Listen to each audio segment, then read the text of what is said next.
Всем привет! Это вторая часть про Сербию. В ней я расскажу про природные достопримечательности, флору, фауну и начну с города Дьявола.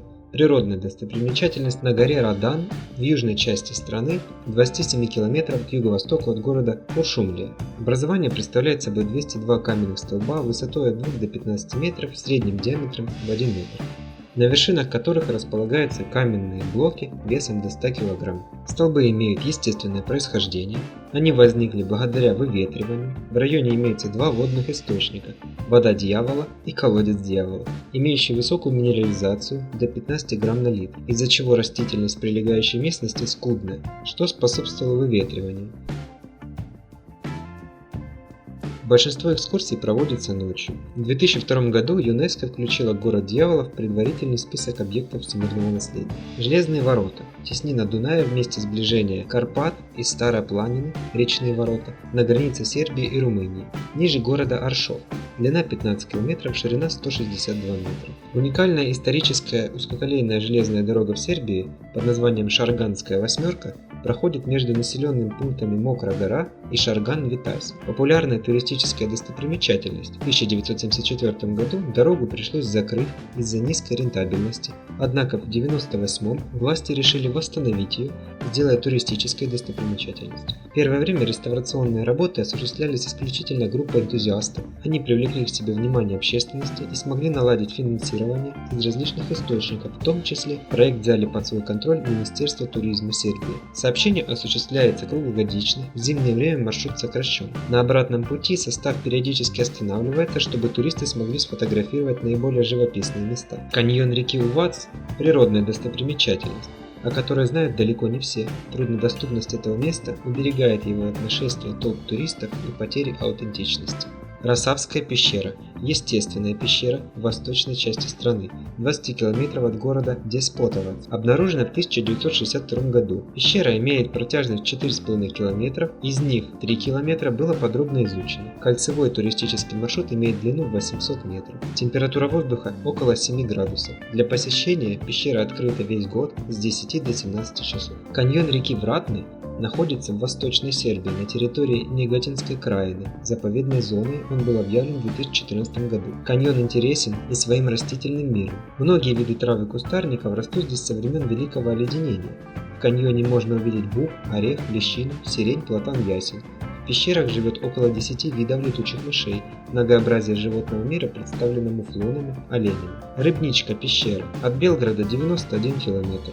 Пещера находится на левом берегу одноименной реки вблизи села Паштрич. Пол большого зала покрыт землей и блоками известняка и гравия. Их наносит река Рыбница во время своего половодья. Она даже промыла здесь мелкий жел. В задней части пещеры поток разделяется на два рукава, чтобы вновь соединиться на выходе. На потолке можно увидеть редкие сталактиты и ряд вогнутых острых кромок, результат обрушения скальных блоков. Лазарев каньон расположен примерно в 10 километров от Бора. Это самый глубокий и длинный каньон в Восточной Сербии.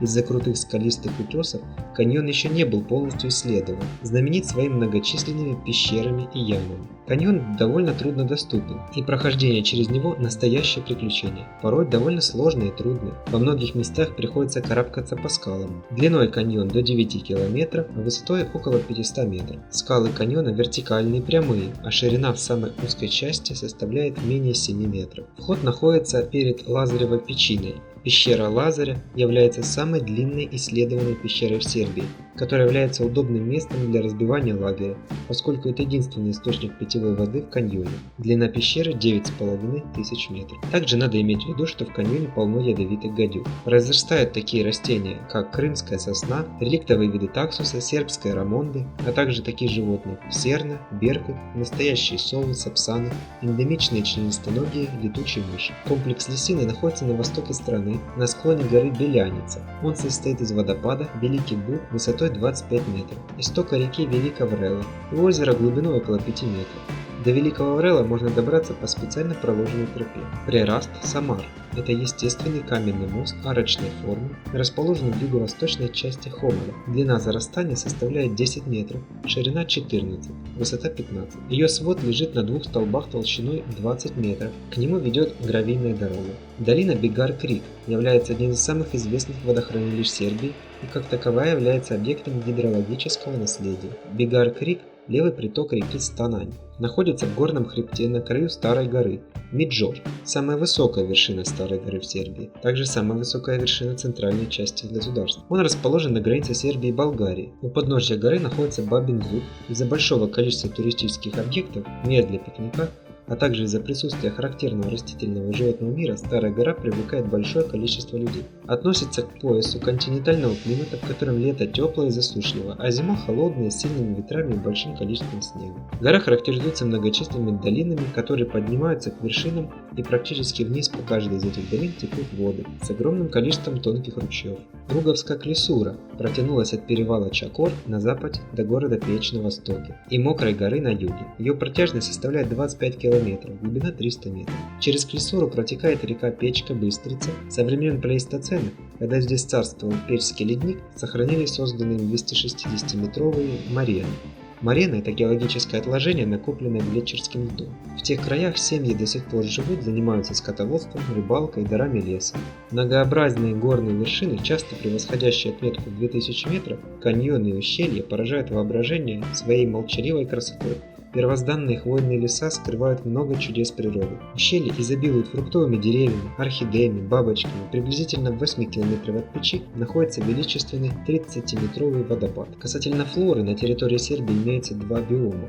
Первый – широколиственных и смешанных лесов умеренного пояса, к которому относится большая часть территории страны. Второй – тундровый. Нижний пояс гор занят дубравами, а верхний – буковыми лесами. Высокогорная травянистая растительность альпийских лугов и скал, а также субальпийские заросли сосны горные представлены в пределах тундры.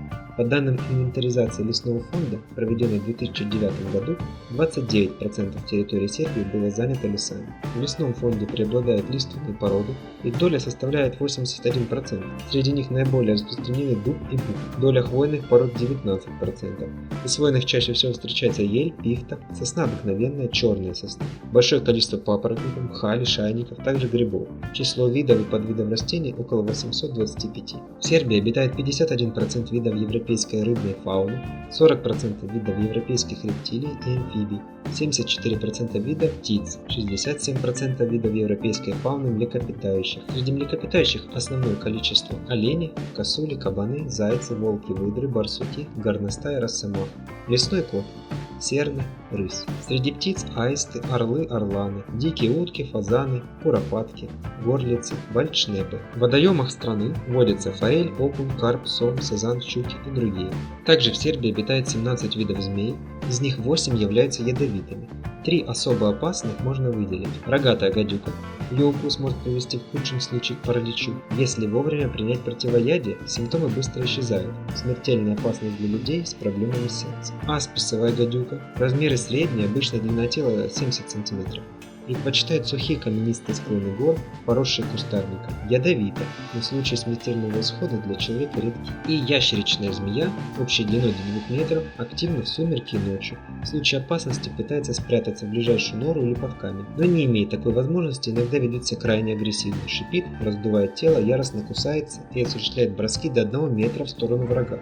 Укусы опасны и болезненны. Также стоит избегать полевого скорпиона, он ведет ночной образ жизни, может ловить пролетающих мимо насекомых. Крупную добычу скорпион убивает или парализует ядовитым жалом. В тяжелых случаях может возникнуть диарея, рвота, тошнота, потливость, нарушение кровообращения и затруднение дыхания. А также европейская скалопендра, имеющая длину около 10 см, ведет ночной образ жизни и питается насекомыми и мелкими ящерицами. Поскольку она атакует, когда ей угрожают, вам следует избегать ее, хотя ее яд безвреден для человека, укус чрезвычайно болезненный.